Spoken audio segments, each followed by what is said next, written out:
Hi, Doug Sharp here, host of the National Leadership Briefing, and this is the Midweek Touchpoint. Well, this week's Midweek Touchpoint is going to be very important for you to focus on if you have participated with us in identifying the leader of the Conservative Party of Canada. This is an individual who is going to lead that party and quite possibly become the next Prime Minister of our nation. So you and I together wanted to combine our influence and exercise it in a way that would have maximum influence on the outcome of that race. Well, as we have now arrived at the point in time when our ballots are being received in the mail, we want to make sure that everyone is ready to make that informed choice as to who the best person is. Now, for that, we made a commitment to you to ensure that you had all the information you needed to make that choice.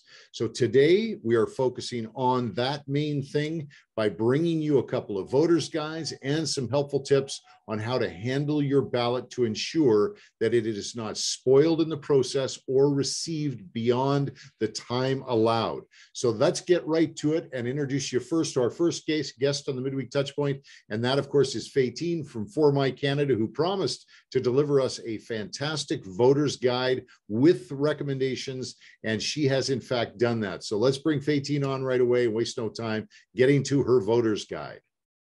Well, hello, Faytene. Thanks so much for making the time to join us here today. Oh, it's always a pleasure, Doug. Thanks for having me. Well, we've been looking forward to getting together with you because we've been talking for a little while on the all-important voters guide that's coming out of For My Canada, and it has arrived. Yeah, we dropped it, I think probably about a week and a half, 2 weeks ago now. And the reason we actually dropped it a little bit earlier than expected is because, of course, the ballots are dropping earlier than expected. I think, yeah, as of the filming of this, about a third of them are already out the door, more are being dropped by the minute. And so, yeah, we have published at formycanada.ca, formycanada.ca, or if you put com, you'll get there too, a breakdown of where we've observed that the candidates stand on the critical issues that we're constantly asked about by those who view my television show and those who just connect with us with For My Canada. Excellent. Well, let's talk about that because just before we came on here, I was letting you know, first of all, how much I love the new format. So tell us what we need to know about how to use the guide. And I know people are going to be going to the website formycanada.ca and having a look at it. But what can they expect to see when they get there? Because this is kind of new. Yeah, absolutely. So we've actually broken the voters guide content of our site into three. Number one is just general information, because of course the parties put out their video about like how to fill out your ballot, when to expect your ballot, when your ballot needs to get back. So there's those basic general questions that a lot of people have. And so we have a general Q&A question and answer page. And so if you actually go right to our homepage of formycanada.ca and you click on the voter guide page button, it's a big red button right there. That's where you'll get the general Q&A. Now, the page though that a lot of people have the most interest in is actually the candidate ranking page. And so that's another big red button in the middle of the page. It says candidate rankings. And there you'll see, if you open that up, I'm actually looking at it right now, you'll see Leslyn Lewis, Roman Baber, Pierre Poilievre, and then Jean Charest, Scott Atkinson, and Patrick Brown is still up there with the annotation that he's been disqualified.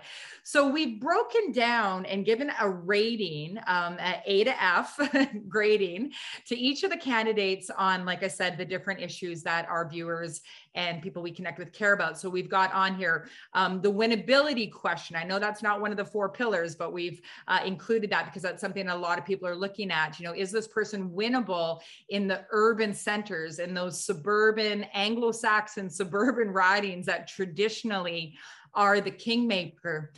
We're looking at the federal mandates, freedom of conscience issues, parental rights, where they stand on the economy, the environment, their support of Israel, racial reconciliation, and of course, the life issue. Will they defend the sanctity of life from natural birth to death? And if so, how? And if not, you know, what are the details in that? So we've been watching very closely, obviously, for the last few months, but also for a lot of the candidates, we've known them for years, right? We've known them for years. We know their campaign teams as well, the people on their campaign teams. And so we're giving them a grading based on our long-term knowledge knowledge of them, their voting records, their conduct as it relates to these issues, and also what they've been saying in the last couple months.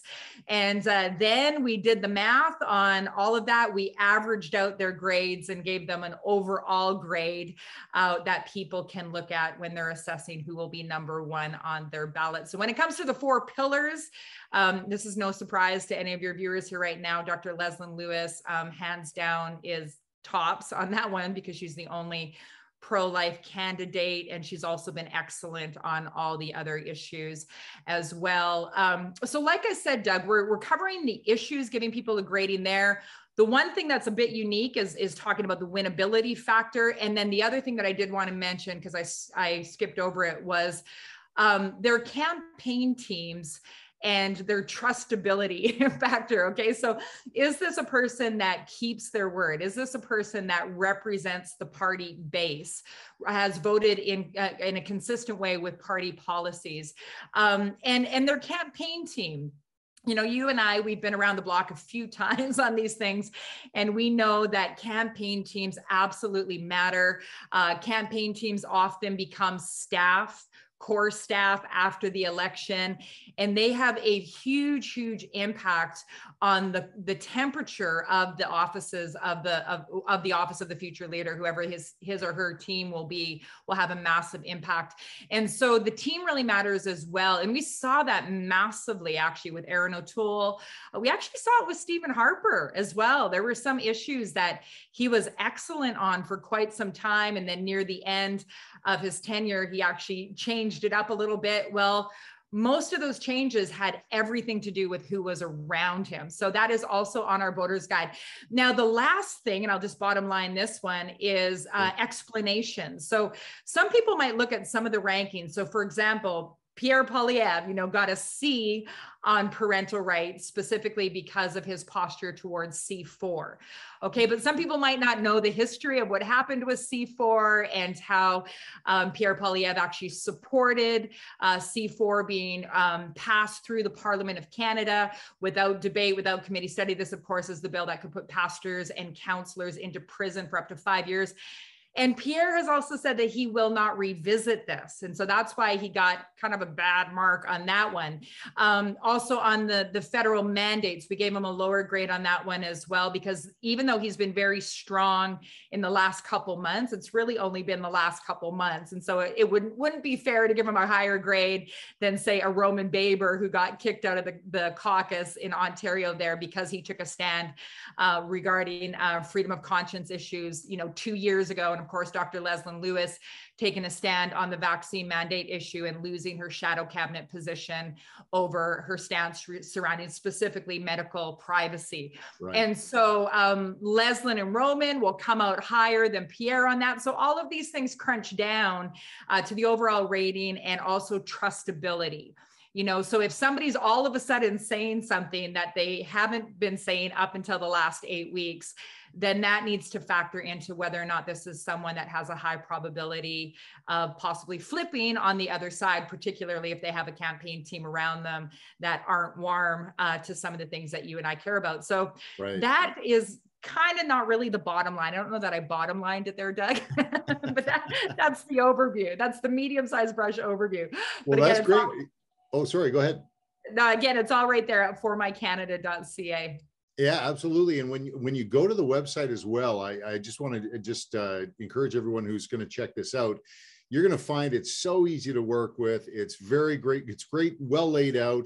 And you're going to be able, in your own mind, as someone who's holding a ballot, you're going to be able to easily identify what it is that on this list that you care about. You're going to be able to use it kind of like a shopping list. You're going to go, hey, that parental authority, that's an important thing to me as a parent. And you're going to be able to go and see all the information right there. Faytene, you've done an excellent job on that. Now, I notice on the list there are some what you call TBDs or to be determined, but you had some encouragement for people who take a look at the TBDs on the list in certain spots. What is it you'd like to say to folks about that?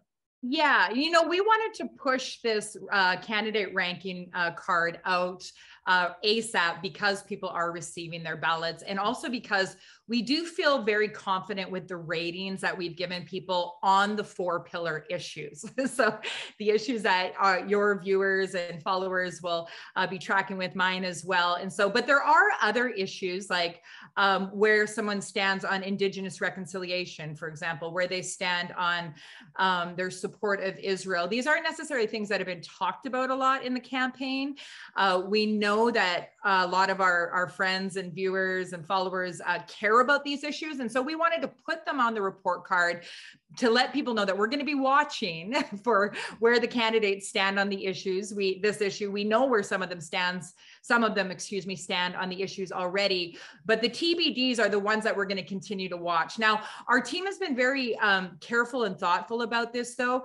This is the bottom line, Doug, is even if we filled out all the TBDs by the end of tonight, it wouldn't really change the ranking overall because there's too much of a difference on some of the core 4 pillar issues. For example, Dr. Leslyn Lewis is solid on all the core conservative issues, and she's got an A+ on the life issue. So it's really going to be hard for anybody else to kind of pop over that overall ranking, even if all the TBDs were filled in at this moment. So I don't want people to get too hung up on the things that aren't there, but just know that we are going to be watching for these other categories as well, and doing our best to fill the whole thing out. But I think it's a pretty tight ranking just as it is. Oh, it is. No, it's so well done. Like I say, it's so well done. I also noticed that you included, for additional information, a conversation that you and Scott Hayward and myself had on Faytene TV.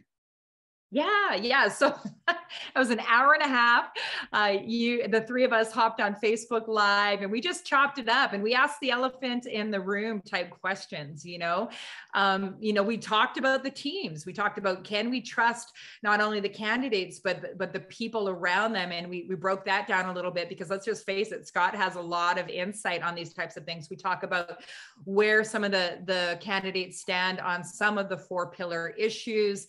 We also talked about the ranked ballot. Do you fill it out? Do you not fill it out? If you fill it out, what's the consideration? If you're not going to fill out the whole ballot, what's the consideration for that? So we talk about that as well in the interview. And good news, it's actually on YouTube if you go to formycanada.ca. So you can watch it on double time. If you want to hear Doug and Faytene and Scott sound like chipmunks talking politics, you can watch it double time. But we are going to actually be trying to segment it out as well into smaller chunks. But so a lot of really good information that you and Scott brought in that live. So thank you so much, Doug.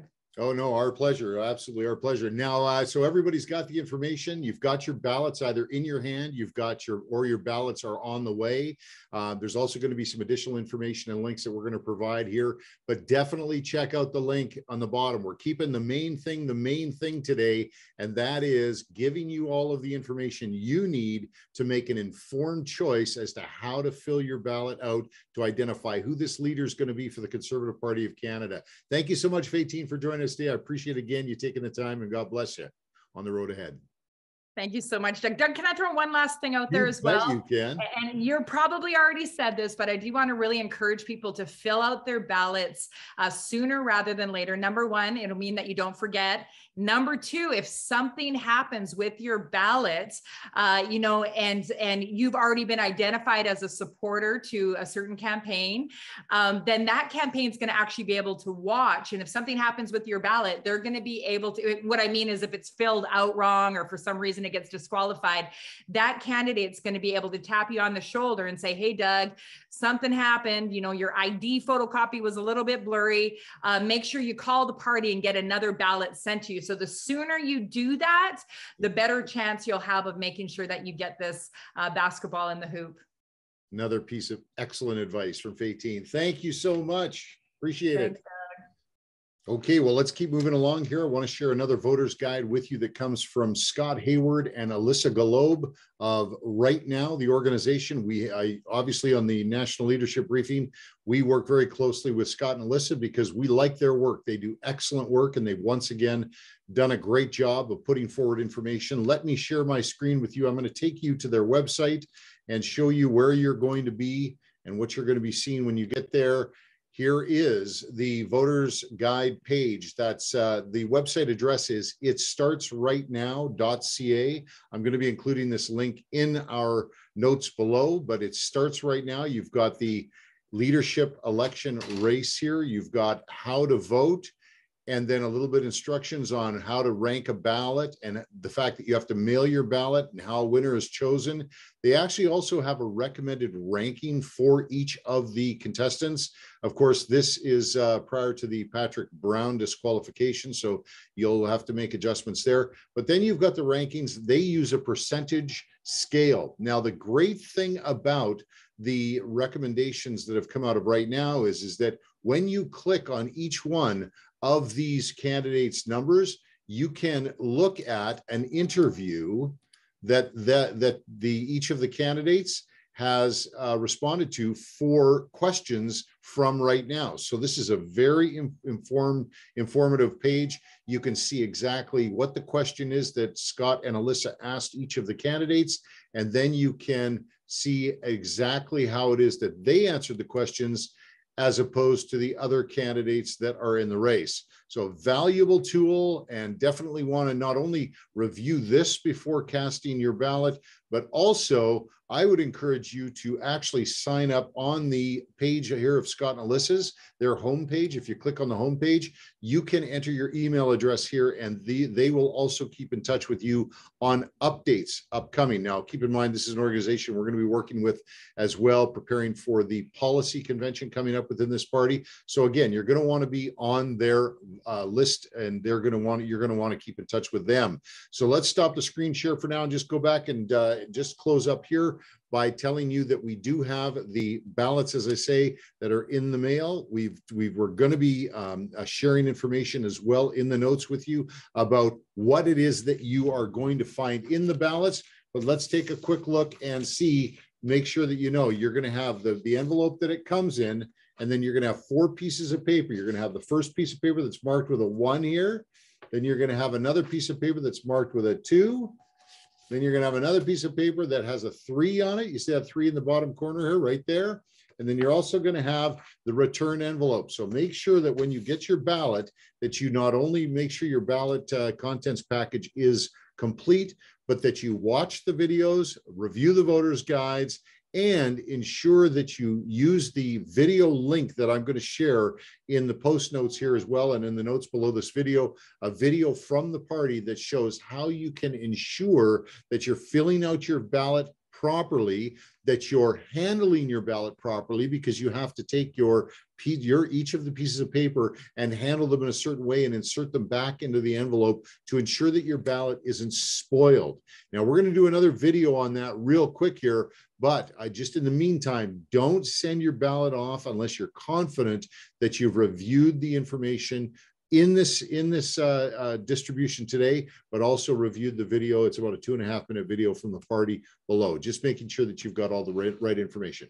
Okay, I hope that's helpful. We're obviously going to stay with you here. We're going to keep covering this. We don't want you to wait to send back your ballot, but we also want you to make sure you've taken the proper amount of time to ensure it's done correctly, and that you're confident that you have made an informed choice as to who it is that you want to lead this party and who you believe will be the next prime minister of our nation and the best prime minister of our nation. Okay, that's it for today. Thanks so much for your time. I'll look forward to seeing you next time. Until then, God bless you. God bless your family. And may God continue to bless this great nation of Canada. Bye for now.